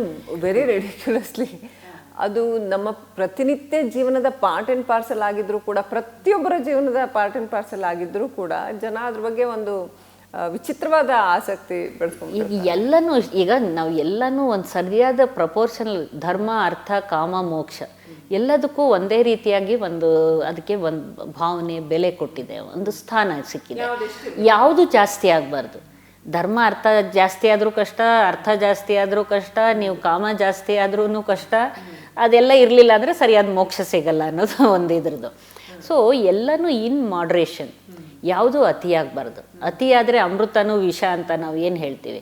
ಈಗ ಎಲ್ಲರಲ್ಲೂ ಈಗ ಸೆಕ್ಸ್ ಯಾವಾಗ ಮನಸ್ಸಿನಲ್ಲಿ ಇರುತ್ತೆ ಭಾವನೆಗಳು, ನೀವು ಬೇರೆ ನಿಮ್ಮ ಡೈವರ್ಷನ್, ನೀವು ಇಡೀ ದಿನ ಕೆಲಸ ಮಾಡ್ತಿರ್ಬೇಕಾದ್ರೆ, ಹೊರಗಿರ್ಬೇಕಾದ್ರೆ ನಿಮ್ಮ ಬೇರೆ ಒಂದು ನಿಮ್ಮ ಹಾಬಿ, ಓದು ಅಥವಾ ಪರೀಕ್ಷೆ ಇದೆಲ್ಲ ಇರಬೇಕಾದ್ರೆ ಸೆಕ್ಸ್ ಅದೇನು ನಿಮ್ಗೇನು ಅದನ್ನು ನಿಮಗೆ ಜ್ಞಾಪಕ ಬರಲ್ಲ ಅಥವಾ ಅದನ್ನು ನಿಮ್ಗೇನು ತೊಂದರೆ ಕೊಡೋದಿಲ್ಲ. ಬಟ್ ಅದನ್ನೇ ಅದು ಬಿಟ್ಟರೆ ಇದಿಲ್ಲ, ಇನ್ನೇನಿಲ್ಲ. ಕೆಲವರಲ್ಲಿ ಏನಾಗ್ಬಿಡತ್ತೆ, ಒಂದು ಹುಡುಗರು ಬರ್ತಾರೆ, ನನಗೆ ಅಯ್ಯೋ ನನಗೆ ಮದುವೆ ಮಾಡ್ಕೊಳ್ತಾ ಇದ್ದೀನಿ, ನನಗೆ ಸರಿ ಇದೀನೋ ಇಲ್ವೋ ನನಗೆ ಗೊತ್ತಿಲ್ಲ, ಆಮೇಲೆ ನನ್ನ ಹೆಂಡತಿ ಅಥವಾ ನನ್ನ ಸರಿಯಾದ ರೀತಿ ಅವಳಿಗೆ ಖುಷಿ ಕೊಡಲಿಲ್ಲ ಅಂದರೆ ಅವಳು ನನ್ನ ಬಿಟ್ಟು ಓಡೋಗ್ಬಿಟ್ರೆ ಏನು ಮಾಡೋದು, ಈ ರೀತಿ ಅದೇ ಒಂದು ಭಯ ಇದ್ರಿಗೆ. ಅಂದರೆ ನಾವು ಎಲ್ಲರಲ್ಲೂ ಕೂಡ ಸೆಕ್ಸೇ ಒಂದು ಪ್ರಧಾನ, ಅದು ಬಿಟ್ಟರೆ ಜೀವನನೇ ಇಲ್ಲ, ಅದು ಬಿಟ್ಟರೆ ನಮ್ಗೆ ಇನ್ನೇನು ಬೇಡಲೇ ಬೇಡ ಅನ್ನೋ ಥರ ಎಲ್ಲರಲ್ಲೂ ಇರೋಲ್ಲ. ಕೆಲವರು ಆ ರೀತಿ ಅಂದ್ಕೊಂಡು ಬಿಟ್ಟಿರ್ತಾರೆ. ಒಂದು ಸ್ತ್ರೀಯರಲ್ಲೂ ಅಷ್ಟೇ, ಅವ್ರಿಗೆ ನಮಗೇನು ನನ್ನ ಗಂಡ ಸರಿಗಿಲ್ಲ, ಅವನು ಸರಿಯಾಗಿ ಇದು ಮಾಡೋಕ್ಕೆ ಹೋಗಲ್ಲ, ಈ ಥರ ಇದ್ದರೆ ನನಗೇನು ಉಪಯೋಗ, ಬೇರೆ ನಾನು ಡೈವರ್ಸ್ ಕೊಟ್ಬಿಡ್ತೀನಿ. ಇತ್ತೀಚಿನ ದಿನಗಳಲ್ಲಿ ವಿಚ್ಛೇದನ ಅನ್ನೋದಕ್ಕೆ ಏನು ಒಂದು ಸಮಾಜದಲ್ಲಿ ಟ್ಯಾಬು ಸಬ್ಜೆಕ್ಟ್ ಇಲ್ಲ, ಅದು ಒಪ್ಕೊಂಡ ವಿಷಯ ಥರ ಆಗಿಬಿಟ್ಟಿದೆ. ಇವಾಗ ಸಣ್ಣ ಪುಟ್ಟ ವಿಷಯಗಳಿಗೆ ಈಗ ಅವ್ರ ಕೈಲಿ ಇವತ್ತು ಒಂದೆರಡು ಸಲ ಅವ್ರು ಸರಿಯಾಗಿ ಸಂಭೋಗ ಮಾಡೋಕ್ಕಾಗಲಿಲ್ಲ ಅಂದರೆ ಅವ್ರು ಸರಿ ಇಲ್ಲ, ನಾನು ಬಿಟ್ಬಿಡ್ತೀನಿ ಅವ್ರನ್ನ. ಇಷ್ಟು ಒಂದು ಟಾಲರೆನ್ಸು. ಈಗ ಒಬ್ಬರನ್ನ ನೀವು ಅರ್ಥ ಮಾಡಿಕೊಂಡು ಅವ್ರು ಇರೋ ಹಂಗೆ ಒಪ್ಕೊಂಡು ಹೊಂದಾಣಿಕೆ ಜೀವನ ಅನ್ನೋದು ಹೊರಟೋಗ್ಬಿಟ್ಟಿದೆ. ನನಗೀಗ ಬೇಕು, ನನಗೆ ಸಿಗಲಿಲ್ಲ ಅಂದರೆ ನನಗೆ ಅದು ಸರಿ ಇಲ್ಲ, ನನಗೆ ಅದು ಜೀವನ ಬೇಡ. ಈ ರೀತಿ ಭಾವನೆ ಚಿಕ್ಕ ವಯಸ್ಸಿಂದ ಹೊಂದಾಣಿಕೆ ಜೀವನ ಮಕ್ಕಳಲ್ಲಿ ಕಲಿಸ್ಕೊಡ್ಬೇಕು. ಹುಡುಗ ಇರಲಿ, ಹುಡುಗಿ ಇರಲಿ. ನಿನಗೇನು ಕಡಿಮೆ, ನೀನೇನು ಓದಿದ್ಯಾ, ನೀನೇನು ಕೆಲಸ ಮಾಡ್ತೀಯಾ, ನೀನು ಯಾಕೆ ಅವ್ರಿಗೆ ಹೇಳ್ದಂಗೆ ಕೇಳಬೇಕು, ನಿನಗೇನು ಇದು ಇಲ್ವಾ, ಈ ರೀತಿ ಬೆಳೆಸಬಾರದು. ಲೈಫ್ ಸ್ಕಿಲ್ಸ್ ಅಂತ ಹೇಳೋದು ಅದನ್ನೇ. ಎಲ್ಲರೂ ಯಾಕಂದರೆ ಬೇರೆ ಬೇರೆ ರೀತಿ ಬೆಳೆದಿರ್ತಾರೆ, ಅವ್ರ ಅನಿಸಿಕೆಗಳು ಬೇರೆ, ಅವರ ಒಂದು ರಿಕ್ವೈರ್ಮೆಂಟ್ಸ್ ಬೇರೆ ಆಗುತ್ತೆ. ಸೊ ನೀನು ಅದನ್ನು ಅರ್ಥ ಮಾಡ್ಕೊಳ್ಬೇಕು. ಒಂದು ವ್ಯಕ್ತಿ ಅವ್ರಿರೋ ಹಾಗೆ ಅರ್ಥ ಒಪ್ಕೋ. ಈ ಪ್ರೀತಿ ವಿಶ್ವಾಸ ತೋರಿಸಿ. ನೀವು ಕೆಲವು ಪ್ಲಸ್ಸಸ್ ಆ್ಯಂಡ್ ಮೈನಸಸ್ ಇದ್ದೇ ಇರುತ್ತೆ, ಕೆಲವು ವೀಕ್ನೆಸ್ ಇರುತ್ತೆ, ಕೆಲವು ಅಡ್ವಾಂಟೇಜಸ್ ಇರುತ್ತೆ. ಅದನ್ನು ಅಡ್ವಾಂಟೇಜಸ್ ಹೈಲೈಟ್ ಮಾಡಿ, ಡಿಸ್ಅಡ್ವಾಂಟೇಜಸ್ನ ಇದನ್ನು ಮಾಡಿ, ನೀವು ಡೌನ್ ಪ್ಲೇ ಮಾಡಿ ಈ ಥರ. ಸೊ ಆ ರೀತಿ ಭಾವನೆಗಳನ್ನು ಮನಸ್ಸಿನಲ್ಲಿ ಇಟ್ಕೊಂಡು ಹೊಂದಾಣಿಕೆ ಭಾವನೆ ಬಂದರೆ ಇದೆಲ್ಲ ಬರಲ್ಲ. ಏನೋ ಸಮಸ್ಯೆ ಆಗಿದೆ, ಓಕೆ ನಾವಿಬ್ಬರು ಹೋಗಿ ಪರಿಹರಿಸ್ಕೊಳ್ಳೋಣ ಅನ್ನೋ ಭಾವನೆ ಇಬ್ಬರಲ್ಲೂ ಬರಬೇಕು, ಹುಡುಗಿ ಇರಲಿ ಹುಡುಗ ಇರಲಿ. ಸೊ ಇದನ್ನು ಒಬ್ಬರು ಹೈಲೈಟ್ ಮಾಡಿ, ನಿನಗೆ ಇದಾಗಿದೆ ಅದರಿಂದ ನೀನು ಬೇಡ, ನಿನಗೆ ಈ ತೊಂದರೆ ಆಗಿದೆ ಅದರಿಂದ ಬೇಡ, ನೀನು ಹೀಗೆ ನಾನು ಹಾಗೆ, ಅದೇನಾಗುತ್ತೆ ದಿನನಿತ್ಯ ಜೀವನದಲ್ಲಿ ಅವ್ರಿಗೆ ಒಂದು ನೆಮ್ಮದಿ ಅಂತ ಇರೋದಿಲ್ಲ. ಅದನ್ನು ಅವರು ಸಮಸ್ಯೆಗೆ ಪರಿಹಾರ ಕಂಡ್ಕೊ. ಯಾರಿಗೂ ಸಮಸ್ಯೆ ಇಲ್ಲದೆ ಇರೋ ಜನ ಯಾರಿದ್ದಾರೆ? ಒಂದಲ್ಲ ಒಂದು ಸಮಸ್ಯೆ ಇದ್ದೇ ಇರುತ್ತೆ. ಪರಿಹಾರ ಕೊಂಡ್ಕೊಂಡು ಸರಿಪಡಿಸ್ಕೊಳ್ಬೇಕು, ಅದು ಒಂದು. ಆಮೇಲೆ ನೀವು ವಯಾಗ್ರ ಬಗ್ಗೆ ಕೇಳಿದ್ರಿ. ವಯಾಗ್ರ ಅನ್ನೋದು ಒಂದು 1998ರಲ್ಲಿ ಫೈಸರ್ ಕಂಪನಿ ಮಾರುಕಟ್ಟೆಗೆ ಬಿಡುಗಡೆ ಮಾಡಿತು. 1980ರಿಂದನೇ ಅದ್ರ ಬಗ್ಗೆ ಎಲ್ಲ ಎಕ್ಸ್ಪರಿಮೆಂಟ್ ಮಾಡ್ತಾಯಿದ್ರು. ಇದು ಏನಾಗಿದೆ, ಪುರುಷರ ಒಂದು ಲೈಂಗಿಕ ದೌರ್ಬಲ್ಯಕ್ಕೆ ಒಂದು ರಾಮಬಾಣವಾಗಿ ಅದು ಮಾರ್ಪಾಡಾಯಿತು. ಅದನ್ನು ಫೈಸರ್ ರೈಸರ್ ಅಂತಲೂ ಹೇಳ್ತಾರೆ. ಇದು ಯಾವ ರೀತಿ ಆಯಿತು ಅಂದರೆ, ನೀವು ಸೆರೆಂಡಿಪಿಟಿ ಅಂತ ಕೇಳಿರ್ಬೋದು. ನಾವು ಏನೋ ಮಾಡೋಕ್ಕೆ ಹೋಗಿ ಇನ್ನೇನೋ ಕಂಡು ಬಿಡ್ತೀವಿ ಅನ್ನೋದಕ್ಕೆ ಒಂದು ಸೆರೆಂಡಿಪಿಟಿಗೆ ಒಂದು ಬೆಸ್ಟ್ ಎಕ್ಸಾಂಪಲ್. ಆ ಕಂಪನಿ ಏನು ಮಾಡ್ತಾಯಿತ್ತು, ಹೃದಯದ ಸಂಬಂಧ ರಕ್ತನಾಳಗಳಿಗೆ ಅದನ್ನು ರಕ್ತ ಪೂರೈಕೆ ಹೆಚ್ಚಿಸೋದಕ್ಕೋಸ್ಕರವಾಗಿ ಈ ಡ್ರಗ್ನ ಅದನ್ನು ಒಂದು ಪ್ರಯೋಗ ಮಾಡ್ತಾ ಇತ್ತು. ಇದನ್ನು ಹಲವಾರು ಪುರುಷರು ಅದರೊಳಗೆ ಭಾಗವಹಿಸಿದ್ರು. ಅವ್ರಿಗೆ ಟ್ಯಾಬ್ಲೆಟ್ ಕೊಟ್ಟು ಅವರಲ್ಲಿ ಎಷ್ಟರ ಮಟ್ಟಿಗೆ ರಕ್ತನಾಳದ ಹೃದಯಕ್ಕೆ ರಕ್ತ ಪೂರೈಕೆ ಹೆಚ್ಚಿಸುತ್ತೆ ಅಂತ ನೋಡಬೇಕಂತ. ಅದು ಅದು ಪ್ರಯೋಗ ಮುಗಿದ ಮೇಲೆ ಆ ಟ್ಯಾಬ್ಲೆಟ್ಸ್ನೆಲ್ಲ ವಾಪಸ್ ಕೇಳಿದ್ರೆ ಬಹಳಷ್ಟು ಪುರುಷರು ಕೊಡೋಕ್ಕೆ ಇಷ್ಟಪಡಲಿಲ್ಲ ವಾಪಸ್ಸು. ಯಾಕೆ ಅಂತ ಹೇಳಿದರೆ ಅವಾಗ ಅವರೆಲ್ಲ ಹೇಳಿದ್ದು ಅವ್ರಿಗೆ ನಿಮರುವಿಕೆಯಲ್ಲಿ ಇದನ್ನು ಎರೆಕ್ಷನ್ಸನ್ನು ಇಂಪ್ರೂವ್ಮೆಂಟ್ ಕಾಣಿಸ್ಕೊಂಡಿದೆ. ಅವರ ಸಂಭೋಗ ಕ್ರಿಯೆ ಇಂಪ್ರೂವ್ ಆಗಿ ಅವ್ರಿಗೆ ಬೇರೆ ರೀತಿ ಖುಷಿ ಸಿಕ್ತು. ಅವ್ರ ಹೃದಯಕ್ಕೆ ರಕ್ತ ಪೂರೈಕೆ ಆಯ್ತೋ ಇಲ್ವೋ, ಇವ್ರಿಗೆ ಬೇರೆ ರೀತಿ ಸಂಬಂಧ ಇದರದಿದ್ದಾಯ್ತು. ಆ ರೀತಿ ಆವಾಗ ಅವ್ರು ಕಂಡುಹಿಡಿದಿದ್ದು ವಯಗ್ರ ಅನ್ನೋದು. ಇದನ್ನು ಪುರುಷರ ಒಂದು ಲೈಂಗಿಕ ಸಮಸ್ಯೆ, ಅದು ನಿಮೃ ದೌರ್ಬಲ್ಯಕ್ಕೆ ಒಂದು ರಾಮಬಾಣ ಆಗಿದೆ. ಇವತ್ತಿನ ಪ್ರಪಂಚದಾದ್ಯಂತ ಲಕ್ಷಾಂತರ ಕೋಟ್ಯಾಂತರ ಜನರು ಅದನ್ನು ಉಪಯೋಗಿಸ್ತಾ ಇದ್ದಾರೆ. ಆದರೆ ಏನು ತೊಂದರೆ ಆಗಿದೆ ಅಂದರೆ ಜನಸಾಮಾನ್ಯರಲ್ಲಿ ವಯಗ್ರ ಒಂದು ಡ್ರಗ್ ಶಾಪಿಗೆ ಹೋಗಿ ಕೇಳಿದ ತಕ್ಷಣ ಅವ್ರಿಗೇನೋ ಒಂದು ಸಲ ಸಂಭೋಗ ಮಾಡೋಕ್ಕಾಗಲಿಲ್ಲ ಅಂದ ತಕ್ಷಣ ಸೀದಾ ಮೆಡಿಕಲ್ ಶಾಪಿಗೆ ಹೋಗೋದು, ಒಂದು ವಯಗ್ರ ಅವ್ನು ಕೇಳಿದ ತಕ್ಷಣ ಡ್ರಗ್ ಶಾಪ್ನವರೇ ಕೊಡ್ತಾರೆ, ವಯಗ್ರ ತೊಗೊಂಡು ಬಂದು ನುಂಗೋದು. ಅದರಿಂದ ಏನಾಗೋದು, ತಿಂಗಳಾನ್ಗಟ್ಲೆ ನುಂಗಿರ್ತಾರೆ. ಆಮೇಲೆ ನನ್ನ ಹತ್ರ ನನಗೆ ಈ ಥರ ತೊಂದರೆ ಆಗಿದೆ, ಅದನ್ನು ಬಹಳಷ್ಟು ನಾನು 1 ವರ್ಷದಿಂದ ತೊಗೊಳ್ತಾ ಇದ್ದೀನಿ, ಏನೂ ಉಪಯೋಗ ಆಗಿಲ್ಲ. ಅದನ್ನು ಸುಮ್ಮನೆ ನುಂಗಿದ ತಕ್ಷಣ ಏನೂ ಆಗಲ್ಲ. ಅದಕ್ಕೇ ಅವರು ವೈದ್ಯರ ಹತ್ರ ಬಂದು ಯಾವ ರೀತಿ ತೊಗೋಬೇಕು, ಎಷ್ಟು ಡೋಸ್ ತೊಗೋಬೇಕು, ಅದನ್ನು ಏನು ಮಾಡಬೇಕು, ಅದನ್ನು ತೊಗೊಂಡ್ರೆ ಅದೆಲ್ಲ ತಿಳುವಳಿಕೆ ಇಲ್ಲದೆ ಸುಮ್ಮನೆ ಟ್ಯಾಬ್ಲೆಟ್ ಏನು ಜ್ವರ ಕೆಮ್ಮು ನೆಗಡಿ ನುಂಗೋ ಥರ ನುಂಗಿದ್ರೆ ಅದು ಆಗೋದಿಲ್ಲ. ಅದನ್ನು ಒಂದು ಸಿಲ್ಡೆನಾಫಿಲ್ ಸಿಟ್ರೇಟ್ ಅನ್ನೋ ಒಂದು ರಾಸಾಯನಿಕ ಇದೆ. ಅದ್ರ ಕೆಲಸ ಏನು ಮಾಡೋದಂದರೆ ಶಿಶ್ನದಲ್ಲಿ ರಕ್ತ ಪೂರೈಕೆಯನ್ನು ಹೆಚ್ಚು ರಕ್ತ ತುಂಬೋದನ್ನು ಪ್ರವಹಿಸೋದ್ರಿಂದ ಅದು ಶಿಶ್ನದ ಗಡಸು ಹೆಚ್ಚಾಗತ್ತೆ. ಹಾಗಾಗಿ ಆ ನಿಮೃ ದೌರ್ಬಲ್ಯಕ್ಕೆ ಶಿಶ್ನಕ್ಕೆ ಗಡಸು ಕೊಡೋದು, ಸಂಭೋಗ ಕ್ರಿಯೆಯನ್ನು ಸರಿ ಮಾಡೋದಕ್ಕೋಸ್ಕರವಾಗಿ ಸಹಾಯ ಮಾಡುತ್ತೆ. ಇದರಲ್ಲಿ ಬಹಳಷ್ಟು ಜನರಲ್ಲಿ ಈ ಸಮಸ್ಯೆಗೆ ಇದು ಒಂದು ಒಳ್ಳೆ ಔಷಧಿ ಅಂತ ಹೇಳ್ಬೋದು. ಹಾಗಾಗಿ ಅದಕ್ಕೆ ಯಾರು ತಗೋಬೇಕು, ಯಾರು ತಗೋಬಾರ್ದು, ಅದರೊಳಗಿಂದ ಆಗೋ ಸೈಡ್ ಎಫೆಕ್ಟ್ಸ್ ಇದೆಲ್ಲ ಗೊತ್ತಿದ್ರೂ ಮಾತ್ರ ತೊಗೋಬೇಕು. ಸುಮ್ಮನೆ ಅವ್ರು ಹೇಳಿದ್ದಾರೆ ಅಂತ ಹೋಗಿ ತೊಗೊಂಡ್ಬಿಡೋದನ್ನು. ಬೇರೆ ಯಾವುದಾದ್ರೂ ರೀತಿ ನೈಟ್ರೇಟ್ನ ಹೃದಯ ಸಂಬಂಧ ತೊಂದರೆ ಇದ್ದಾಗ, ಆ್ಯಂಜೈನಾ ಅಥವಾ ಇದ್ರದ್ದು ಹೃದಯದಲ್ಲಿ ಎದೆ ನೋವು ಬರೋ ಅಂಥವ್ರು, ಅವ್ರಿಗೆ ನೈಟ್ರೇಟ್ಸ್ ಆ ಥರ ಏನಾದರೂ ಔಷಧಿ ಕೊಡ್ತಾಯಿದ್ರೆ ಅಂಥವು ಖಂಡಿತ ತೊಗೊಳ್ಳೇಬಾರ್ದು. ಯಾಕಂದರೆ ಬ್ಲಡ್ ಪ್ರೆಷರ್ ತುಂಬ ಫಾಲಾಗಿ ಪ್ರಾಣ ಹೋಗೋ ಸಂದರ್ಭ ಬರ್ಬೋದು. ಆಮೇಲೆ ರೀಸೆಂಟಾಗಿ ಸಿವಿಯರ್ ಹಾರ್ಟ್ ಅಟ್ಯಾಕ್ ಆಗಿರೋದು, ಸ್ಟ್ರೋಕ್ ಆಗಿರೋ ಅಂಥವ್ರು ಕೂಡ ಅದನ್ನು ಅಥವಾ ಕಿಡ್ನಿ ಸಮಸ್ಯೆ, ಲಿವರ್ ಸಮಸ್ಯೆಯಿಂದ ಬಳಲ್ತಾ ಇರೋರು, ಅವ್ರಿಗೆಲ್ಲ ನಾವು ಡೋಸ್ ಅಡ್ಜಸ್ಟ್ ಮಾಡಿ ನೋಡಿ ಕೊಡಬೇಕಾಗತ್ತೆ. ಮತ್ತು ಅದನ್ನು ನುಂಗಿದ ಮೇಲೆ ಅದು ಒಂದು ಆಫ್ರೋಡೈಸಿಯಾಕ್ ಅಥವಾ ಕಾಮೋತ್ತೇಜಕ ಅಲ್ಲ, ತಕ್ಷಣ ನುಂಗಿದ ತಕ್ಷಣ ಅದು ಆಸಕ್ತಿ ಹೆಚ್ಚಿಸ್ಬಿಡತ್ತೆ ಅನ್ನೋ ಅಂಥ ಔಷಧಿ ಅಲ್ಲ. ಅದನ್ನು ನಂತರ ಅದರೊಳಗೆ ಒಂದು ಉದ್ರೇಕದಲ್ಲಿ ತೊಡ್ಕೊಂಡು ಸಂಭೋಗ ಕ್ರಿಯೆಯಲ್ಲಿ ತೊಡಗಿಸ್ಕೊಂಡಾಗ ಮಾತ್ರ ನಂತರ ಹೆಚ್ಚು ಹೊತ್ತು ಅದು ಗಡಸು ನಿಲ್ಲೋದಕ್ಕೆ ಸಹಾಯ ಮಾಡುತ್ತೆ ಅಂಥ ಒಂದು ಔಷಧಿ. ಮತ್ತು ನಿಮೃ ದೌರ್ಬಲ್ಯ ಇದೆ ಅಂದ ತಕ್ಷಣ ಬರೀ ಒಂದು ಔಷಧಿ ತೊಗೊಳ್ಳೋದು ಅಷ್ಟೇ ಮುಖ್ಯ ಆಗಲ್ಲ. ಯಾಕಂದರೆ ಈ ನಿಮೃ ದೌರ್ಬಲ್ಯಕ್ಕೆ ಕಾರಣ ಹಲವಾರಿರುತ್ತೆ. ಕೆಲವು ದಿನನಿತ್ಯದ ಒಂದು ತೊಂದರೆಗಳು, ಒತ್ತಡಗಳು, ಅಥವಾ ಕೆಲವು ಮದುವೆ ಆದ ಹೊಸ ಸಂಗಾತಿ ಇದ್ದಾಗ, ಮೊದಲು ಸಂಭೋಗ ಕ್ರಿಯೆ ಮಾಡಿದಾಗ, ಇಂಥ ಸಮಯದಲ್ಲೆಲ್ಲ ತಾತ್ಕಾಲಿಕವಾಗಿ ಒಂದೊಂದು ಸಲ ನಿಮೃ ದೌರ್ಬಲ್ಯ ಬರುತ್ತೆ. ಅದು ಆಮೇಲೆ ತಾನೇ ಸರಿ ಹೋಗುತ್ತೆ. ಆದರೆ ಪದೇ ಮರುಕಳಿಸ್ತಾ ಇದ್ದರೆ, ಒಂದು 6 ತಿಂಗಳಾದರೂ ಇನ್ನೂ ಕೂಡ ಸಂಭೋಗ ಕ್ರಿಯೆ ಮಾಡೋಕ್ಕಾಗ್ತಾನೇ ಇಲ್ಲ, ಯಾವುದೇ ರೀತಿ ಅವ್ರಿಗೆ ನಿಮಿರೋದಕ್ಕೆ ಸಾಧ್ಯ ಇಲ್ಲ ಅಂದಾಗ ಅದು ಬೇರೆ ಕಾಯಿಲೆಯ ಒಂದು ಗುಣ ಕೂಡ ಆಗಿರ್ಬೋದು. ಯಾಕಂದರೆ ಡಯಾಬಿಟಿಸ್ ಇರೋ ಅಂಥವರಲ್ಲಿ, ಬ್ಲಡ್ ಪ್ರೆಷರ್ ಇರೋ ಅಂಥವರಲ್ಲಿ, ಅಥವಾ ತುಂಬ ತೂಕ ಜಾಸ್ತಿ ಆಗಿರೋರಲ್ಲಿ, ಈ ಮಾನಸಿಕ ಕಾಯಿಲೆ ಇರೋ ಅಂಥವರಲ್ಲಿ ಕೆಲವು ನಾವು ಔಷಧಿಗಳನ್ನು ಕೊಟ್ಟಾಗ ಇಂಥ ಸಮಯದಲ್ಲಿ ಏನಾಗುತ್ತೆ, ಈ ನಿಮೃ ದೌರ್ಬಲ್ಯ ಬರುತ್ತೆ. ಆವಾಗ ನಾವು ಬರೀ ನಿಮೃ ದೌರ್ಬಲ್ಯಕ್ಕೆ ಕೊಡೋದಲ್ಲದೆ, ನಾವು ಡಯಾಬಿಟಿಸ್ ಇದೆಯಾ ಅಂತ ನೋಡಿ ಅದಕ್ಕೆ ಟ್ರೀಟ್ಮೆಂಟ್ ಆಗಲಿ, ಬ್ಲಡ್ ಪ್ರೆಷರ್ ಇದೆಯಾ ಅಂತ ಅದಕ್ಕೆ ಟ್ರೀಟ್ಮೆಂಟ್ ಆಗಲಿ, ಬೇರೆ ರಕ್ತನಾಳಗಳಲ್ಲಿ ತೊಂದರೆ ಇದೆಯಾ ನೋಡಿ, ಇದೆಲ್ಲ ನೋಡಬೇಕು. ಮತ್ತು ಅದು ಒಂದು ವಯಸ್ಸಿನ ನಂತರ, ಒಂದು 50 ವಯಸ್ಸು 45 ಆದಮೇಲೆ ಸ್ವಲ್ಪ ಮಟ್ಟಿಗೆ ಬದಲಾವಣೆಗಳಾಗೋದ್ರಿಂದ ಜನನಾಂಗದಲ್ಲಿ ಕೂಡ ಈ ನಿಮೃ ದೌರ್ಬಲ್ಯ ಕಾಣಿಸ್ಕೋಬೋದು. ಆದ್ದರಿಂದ ಅಂಥವರಲ್ಲಿ ಸರಿಯಾದ ಪರೀಕ್ಷೆ ಮಾಡಿ ಅವ್ರಿಗೆ ಔಷಧಿ ಕೊಟ್ಟು ಬೇರೆ ಕಾಯಿಲೆಗಳನ್ನು ನಾವು ರೂಲ್ ಔಟ್ ಮಾಡೋದು ಅಷ್ಟೇ ಮುಖ್ಯ. ಇದು ಭಾಳ ಜನಕ್ಕೆ ಗೊತ್ತಿರಲ್ಲ. ಸುಮ್ಮನೆ ಹೋಗಿ ಟ್ಯಾಬ್ಲೆಟ್ ನುಂಗ್ಬಿಟ್ಟು ಏನಾಗಲಿಲ್ಲ ಅನ್ನೋ ಥರ ಅವ್ರು ಬಂದು ಹೇಳ್ತಾರೆ. ಸೊ ಅದ್ರ ಬಗ್ಗೆ ಸರಿಯಾದ ತಿಳುವಳಿಕೆ ಇಟ್ಕೋಬೇಕಾಗತ್ತೆ. ಸಾಕಷ್ಟು ವಿಷಯಗಳನ್ನು ತಿಳಿಸ್ಕೊಟ್ರಿ. ಎಷ್ಟೆಲ್ಲ ತಪ್ಪು ತಿಳುವಳಿಕೆ ಇದೆ ನಮ್ಮಲ್ಲಿ ಅಂತ. ಎಲ್ಲಕ್ಕಿಂತ ನಮ್ಮ ಮಿದುಳು ಹೇಗೆಲ್ಲ ಏನು ಕೆಲಸ ಮಾಡುತ್ತೆ, ಬೇಕಾದ್ದು ಬೇಡದೇ ಇರೋದು ಎಲ್ಲ ಕೆಲಸನೂ ಮಾಡುತ್ತೆ.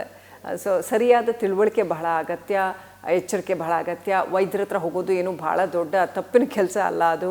ಹೀಗೆ ಅನೇಕ ವಿಚಾರಗಳನ್ನು ಬಹಳ ಸರಳವಾಗಿ ತಿಳಿಸ್ಕೊಟ್ಟಿದ್ದೀರಾ. ಅನಂತ ಧನ್ಯವಾದಗಳು ಮೇಡಮ್, ರಿಪಬ್ಲಿಕ್ ಕನ್ನಡ ಜೊತೆ ಮಾತನಾಡಿದ್ದಕ್ಕೆ. Thank you. ವೀಕ್ಷಕರೇ, ಇದಾಗಿತ್ತು ಇವತ್ತಿನ ವಿಶೇಷ. ನೋಡ್ತಾ ಇರಿ ರಿಪಬ್ಲಿಕ್ ಕನ್ನಡ, ಇದು ನಿಮ್ಮ ಧ್ವನಿ.